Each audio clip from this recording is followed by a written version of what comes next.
Alors les amis, ce double numéro de l'écran fantastique. Alors, le dernier en date avant le prochain qui sort au mois prochain. Là, c'est le numéro a duré 2 mois, mars et avril 2024. Donc Dune en couverture, Dune 2, toujours au cinéma. Euh, voilà. Un sommaire, regardez-moi ça, avec le chien de Bethesda, j'allais dire. Fallout. Dans ce numéro, on retrouve les news Flash. Et parmi les news, il y a du Star Trek. Je vous lis vite fait ce qu'il en est pour Star Trek. Nouveau départ pour Star Trek. La franchise se poursuit sur le grand écran. Ça, c'était l'info j'allais dire, du mois.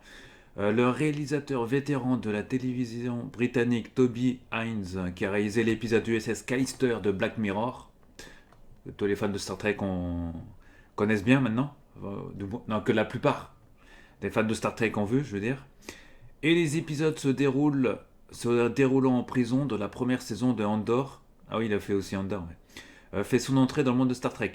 Paramount l'a engagé pour diriger un nouveau film de la série distribué en salle par J.J. Productions, donc J.J. Abrams, société Bad Robot. Seth Graham Smith en signant le scénario. Les détails de l'histoire sont tenus secrets pour l'instant, mais cet épisode sera distinct du quatrième et dernier chapitre de la principale série de films produits par Abrams, et mettant en vedette Chris Pine dans le rôle de Kirk, comme d'habitude, évidemment. Un projet qui serait toujours en développement actif. Le film de Hines est décrit comme une histoire originale se déroulant des décennies avant le Star Trek de 2009, avant le premier film de J. Abrams. Les films précédents se situent à la fin des années 2250, début des années 2260, ce qui suggère que ce chapitre se passerait à la fin du 22e, voire début 23e. Une période de l'histoire de l'univers Trek jamais abordée jusqu'ici. Le film sera le premier de la franchise depuis Star Trek Beyond de 2016, bien qu'au moins un film directement diffusé en streaming soit en route, à savoir Star Trek Section 31, alors ça c'est pour Paramount, de la Tunde Utsusami, Star Trek Discovery, avec Michel Yeoh qui se tourne au Canada. Je pense qu'à l'heure qu'il est, la série est finie de tourner. Enfin, le téléfilm, je veux dire, pour le téléfilm sur la section 31, parce que ça devait être une série, maintenant comme on le sait maintenant, c'est un téléfilm. En 3 parties en tout cas. Euh, alors la franchise a récemment terminé sa série Picard après 3 saisons. Enfin récemment, ça fait un moment qu'elle est finie, la troisième saison maintenant. Parce qu'elle est déjà disponible depuis un moment aussi en Blu-ray DVD. Alors, une cinquième et dernière saison de Star Trek Discovery, ça c'est toujours sur Paramount. Ça vient d'arriver sur Paramount, la cinquième saison de Discovery. Qui sera présentée en première en SX SW annonce de nouvelles saisons de Star Trek Strange New Worlds et Star Trek Lower Decks. Ouais, ça a été annoncé officiellement. Donc, ce qu'on attend, c'est Section 31, mais quand? Très bientôt. Ça arrivera très bientôt, Section 31, avec Michel Yeoh. Ensuite, on continue. Mandalorian sur grand écran. Kathleen Kennedy a confié à l'un de ses poids lourds la réalisation de ce nouveau film.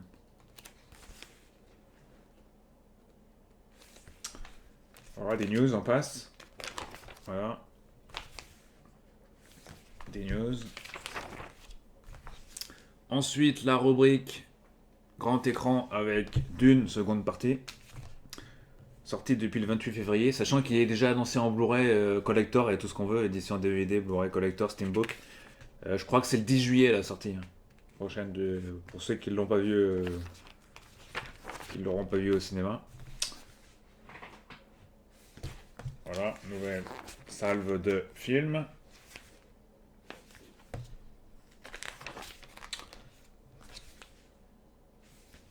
Voilà. Ensuite, c'était encore la rubrique films. Ouais. Flashback. Ça fait quand même beaucoup de films sur les écrans en 2 mois. Après, il y a les sorties France comme d'habitude. Voilà, donc le tableau des mises à jour. Là, je passe. On passe à Horoscope. Horoscope, c'est le tableau des films en projet. En production avec... Il n'y a pas de date de sortie pour l'instant. C'est juste des films qui sont... Ah oui, ils mettent les films terminés aussi, donc je vous invite à regarder si vous... Voilà. Ici, toujours. Pareil, le box-office également. Remis à jour. Bon, là, c'est un peu passé parce que c'est sorti il y a plusieurs jours quand même. On passe à VOD, rubrique VOD. Voilà, donc sélection de l'écran fantastique. Quelques films. Et on passe à la couverture d'une deuxième partie de la vision de Denis Villeneuve, s'accomplit. Le gros dossier. Avec interview, entretien avec Denis Villeneuve, réalisateur du film, du second film. Nouveaux protagonistes, etc. Nouveaux acteurs, tout ça, avec des images. Chef décorateur, aussi, interview.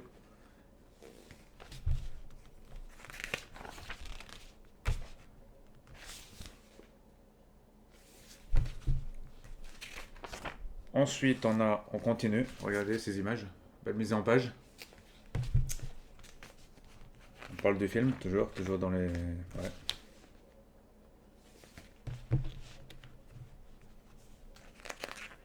Il y a quand même pas mal de pages à consacrer.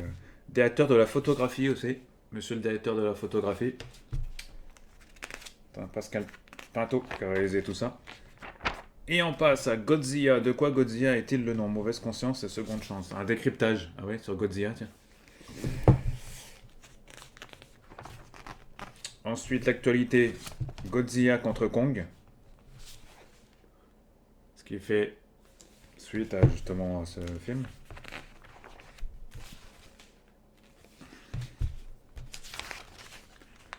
On va pas avoir mise en scène l'affrontement des superstars du fantastique dans Godzilla contre Kong. Adam Wingard les réunit pour faire face à un ennemi commun. Interview avec le monsieur, réalisateur et co-scénariste. Pour les fans de la saga. Il y a quand même quelques pages on trouve des acteurs américains, je sais plus, ouais, pas mal quand même. Ensuite, actualité, il y avait quoi? Il y avait Tiger Strips. Voilà, sorti le 13 mars. Bon, sorti un petit moment le film quand même. On est en avril.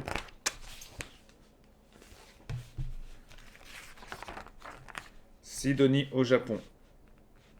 3 avril. Ça c'est dans l'actualité. Isabelle Huppert est conviée au Japon par son éditeur pour la réédition de son premier roman. Ok. Il y a quelques pages sur le sujet. D'ailleurs, interview avec Isabelle Huppert, qu'on trouve ici dans Entretien, je veux dire. Dans ce film franco-japonais, j'allais dire. Guide DVD, ce mois-ci, il y a quelques sorties, ce mois-ci. Mystère à Venise, ça c'est le nouveau Kenneth Branagh. Le Voyeur. Ensuite, on passe à des rééditions aussi, là. Regardez-moi ça. Dans l'histoire de Demon Nippon, ouais. Et en nos chroniques du Docteur Who, là, ici. Le pouvoir du Docteur. Ouais, ça fait un petit moment qu'il est sorti. Hein, Qu'est-ce qu'on nous dit sur Doctor Who? Les adieux du Tardis de Jodie Whittaker. Ah oui, c'est le dernier film avec Jodie Whittaker, ouais. Doctor Who, 2022. Toujours c'est France Télévisions Distribution, toujours en DVD.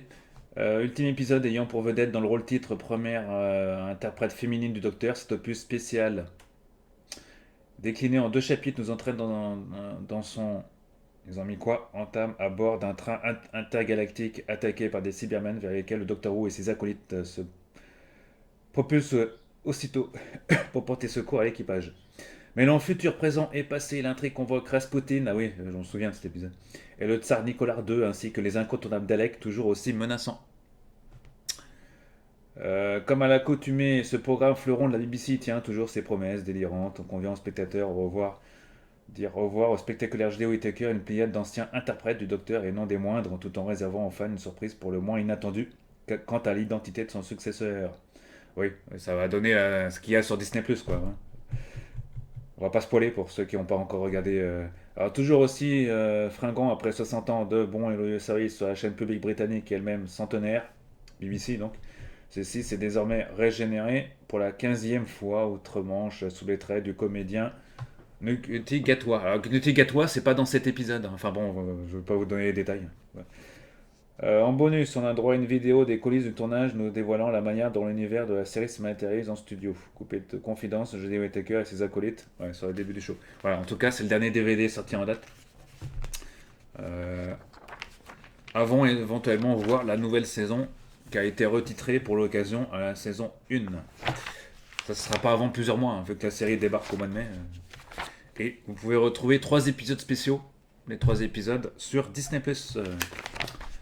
D'ailleurs, il y a un spécial Doctor Who qui arrive bientôt, apparemment, à l'écran fantastique. On continue. Enfin, bientôt, dans quelques mois, je pense. La dernière maison sur la gauche. Wes Craven. Ouais, Stade de 72, hein, c'est un de ses premiers films, ça. Enfin, premier, oui. Oui, c'est ton premier long métrage, oui. Au monsieur. Voilà, ensuite on passe aux rubriques livres. Wayward Spines, épisode 1. Ouais, ah ouais, d'accord, ils ont ressorti ça en premier volet d'une trilogie ayant déjà fait l'objet d'une adaptation série. Avec Matt Dillon, d'accord, c'est ressorti en bouquin. Voilà, la rubrique livre. On reparle de John Carpenter aussi dans ces livres, apparemment. Il y a un bouquin sur le sujet. Encore un bouquin sur Godzilla. L'ère NC. Bande dessinée. Beau livre, album. Vidéodrome Manga Mania. Ce mois-ci, 3 jeux vidéo. On a quoi? On a Tekken 8 sur PlayStation 5. On a Final Fantasy 7. Maintenant, c'est bien ce qu'ils mettent sur quoi ça sort maintenant, au moins. Like a Dragon, le dernier jeu Sega en date, qui est pas mal, que je vous conseille tous. Disponible sur toutes les. Il est sorti un peu partout. PlayStation 4, 5, Xbox Series, PC également. Et on a The Last of Us, partie 2 remasterisée. Ça c'est exclusivité de PlayStation. Voilà, ensuite, Manga Mania, One Piece Red. 1 et 2, c'était déjà sorti ça. Ouais, c'est une réédition. Full Color, Dragon Ball qui ressort entièrement colorisé ce fois-ci.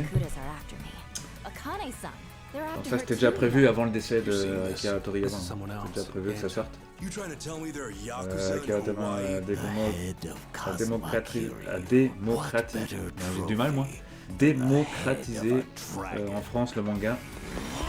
Sa diffusion dans l'émission Club Dorothée en mars 88. Voilà, donc je passe. L'histoire Dragon Ball, des résumés ici voilà.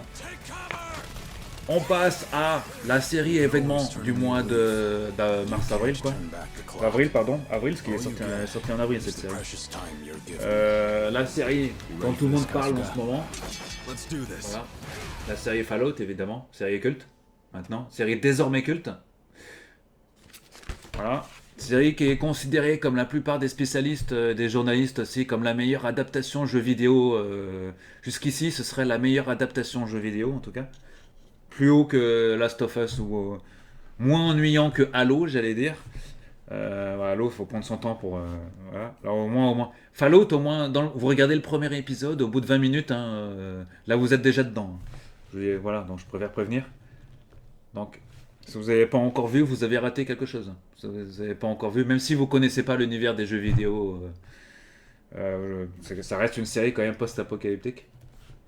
Voilà, donc, on vous explique ici, on vous fait le tour de la série. Avec l'interview de Monsieur Jonathan Nolan, s'il vous plaît. Hein, le frère de Christophe. Ici.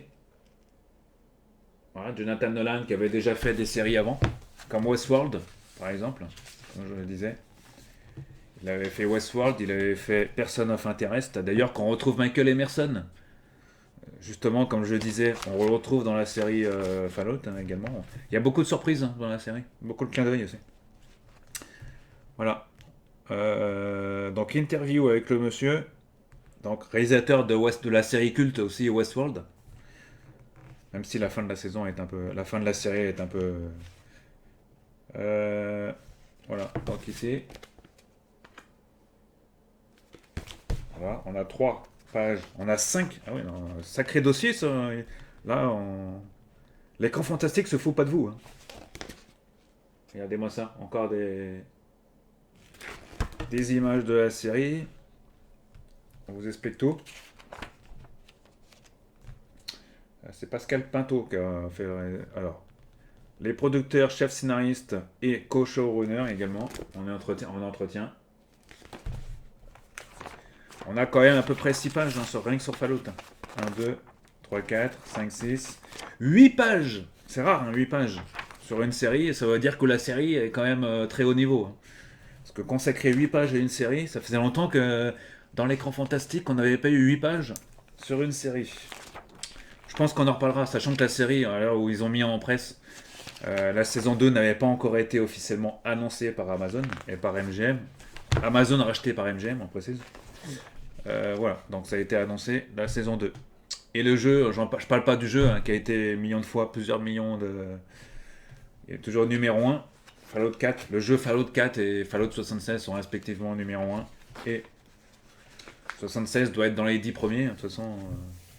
Sachant qu'il y a une mise à jour de Fallout numéro 4, le jeu réadapté pour PlayStation 5 et Xbox Series. Ensuite, on passe à série en série.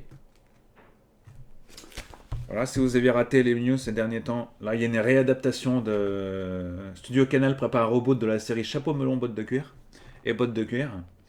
La série culte pourrait bientôt revenir sur les ondes. Voilà, en préparation c'est Studio Canal. Voilà. Qu'est-ce qu'il y a encore? Il y a des petites news, hein. Greg Nicotero, The Walking Dead développerait Swan Song, une adaptation du roman d'horreur post-apocalyptique de Robert McCammon. D'accord. Ok. Last of Us s'agrandit pour une saison 2. Succès critique. Ouais, d'accord. La saison 2 sera basée sur un jeu The Last of Us Partie 2. Pedro Pascal qui incarne Joel sera naturellement de retour, ainsi que Bella Ramsey qui prête ses traits à la jeune fille Ellie. Mais la saison 2 accueille aussi de nouvelles têtes. Et qui? Bah à lire dans l'écran fantastique, la suite. Des mémoriams. Christopher Priest. Ah oui, monsieur qui nous a quitté le février 2004. 80 ans. Mémoriam. Ah ouais, celui qui avait écrit aussi... il a fait le Prestige, je sais, en écriture.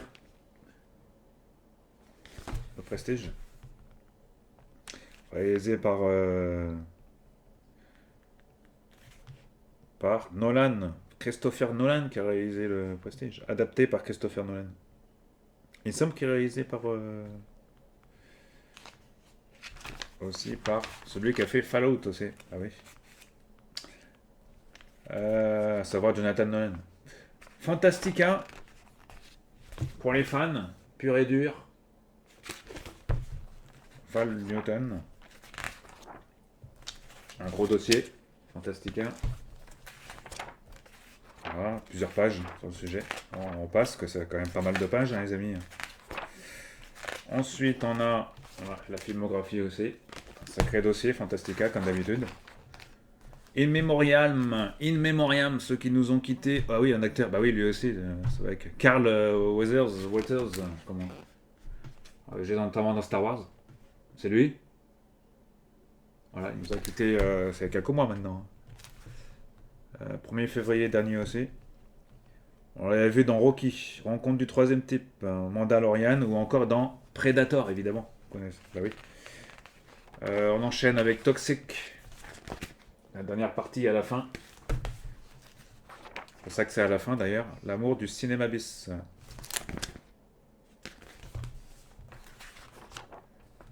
Donc là, la saga qui a réalisé. Ouais, d'accord. Ça aussi.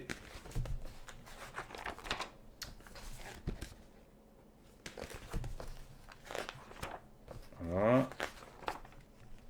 Horror Flash, comme d'habitude. Alice in Terrorland. Ah oui, bah oui. Alice in Terrorland. Mickey et le ferry de l'horreur. Le retour des morts vivants. Ah. D'accord, beaucoup de news intéressantes à la fin. Là. Pour les films de horreur à la fin. Et c'est tout. C'est déjà pas mal. Destination finale, une petite placement de produit à la fin, Insomnia. Insomnia qui est disponible sur Canal+, d'ailleurs. Un numéro qui plutôt riche. Un numéro qui était plutôt riche. Hein. Toujours en vente en kiosque, encore pour quelques jours. Avant la sortie du prochain numéro. Hein. Donc Fallout a l'air un gros dossier sur Fallout et sur Dune. Dune 2. Voilà. À avoir absolument, entre autres. Et une news DVD assez conséquente hein, aussi. Hein. Un rubrique DVD assez conséquente, comme d'habitude. Cinéma. Enfin, un numéro assez riche. Très intéressant ce numéro. Voilà, qui a duré quand même 2 mois, mars et avril. Donc, ouais, qui n'a pas déçu. Un numéro qui, comme d'habitude, n'a pas déçu. Il y a trop de lumière là. Voilà, ici, comme ça. Dune 2, toujours au cinéma. Et bientôt en Blu-ray. Déjà numéro 1 des précommandes, déjà sur Amazon. Dune 2. Allez, un bon visionnage des films et séries. À très bientôt, les amis. Et on se retrouvera un peu plus proche. On va essayer d'être un peu plus. Je vais essayer d'être un peu plus proche des sorties magazines, notamment. Là, il y a le jeu vidéo magazine là, qui est sorti apparemment, donc ça sera sûrement déballé assez rapidement. Bon jeu, bon visionnage et à bientôt.